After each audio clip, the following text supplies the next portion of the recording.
That's hard to say. I think he's apologized profusely, and that's sometimes what Congress wants to hear.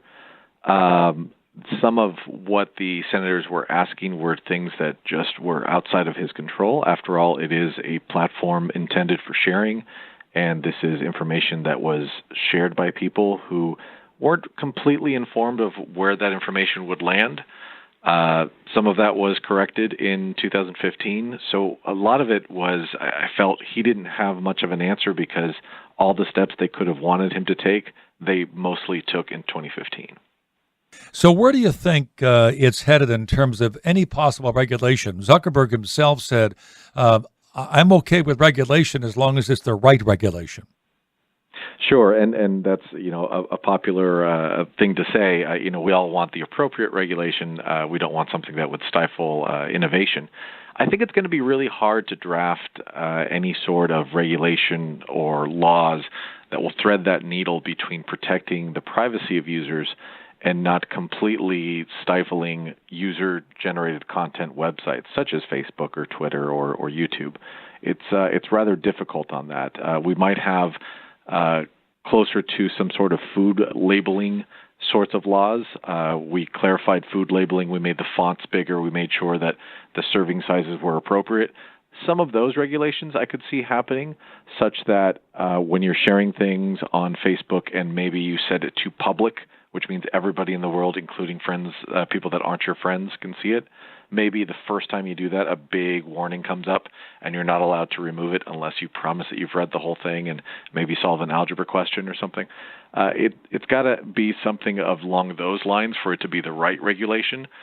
Something heavy-handed like you have to investigate things that people post or moderate posts. That's just going to kill off social media. Stephen Zuckerberg as well as Sheryl Sandberg this week in an interview too, both of them suggested that if users do not want advertisers to have access to them at all, any information about them, then they're going to have to pay for Facebook. Yeah, I think she misspoke there. I get what she's saying, that there's a cost to Facebook and we pay for it with our information. But honestly, if users don't want targeted advertising, they're going to do a lot more than just have to pay for Facebook. They're also going to have to probably get rid of their computer, not watch television, get rid of their Netflix subscription, and never walk into a shopping mall. Because targeted advertising is all around us. Facebook is one of those forms. But it's not going anywhere. There have been reports, and in fact, we've gotten calls here at the radio station, seen some articles about it, and people talking about, I'm done with the Facebook. This is an example of why I'm just leaving it. I don't need it. My life is less stressful. I'm leaving it. Do you think that all of this, like the testimony and the questions that are being asked and the regulation possibilities and all that, is it going to change the way Facebook does business, you think? Is there going to be a change in their business model? What do you think?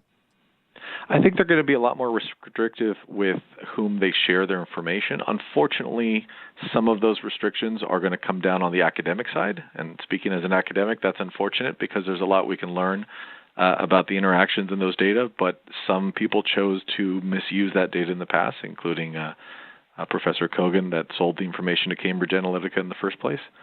So they're going to probably tighten who is allowed to access that information academically, just to protect themselves.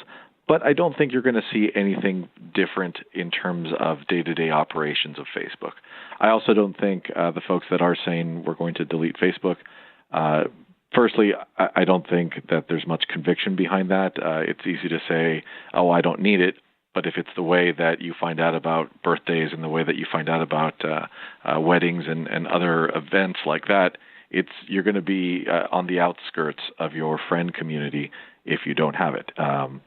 So I think some of those threats might be a bit empty. But even if they were not, the population of American Facebook users has already plateaued. So they're looking to other countries to spread their user base. So it's not that much of a concern if maybe they take a 1% hit on users in the United States deleting their accounts. How effective do you think the new policy will be? As Zuckerberg announced the other day, they're going to require that political advertisers prove to them that they are who they say they are. Do you see that working, or will there be a way around that as well? Well, we have that difficulty with television advertising as well. We have folks that can set up political action committees, and it's a little difficult to investigate who is really the money behind that, especially if they're the type of committees that don't need to report their sources of income.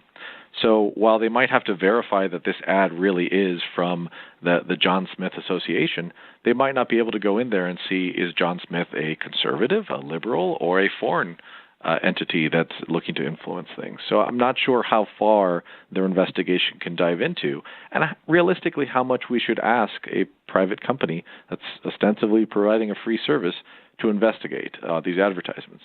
I'd be good with just knowing who's behind it and a link to that person's website right beneath the ad.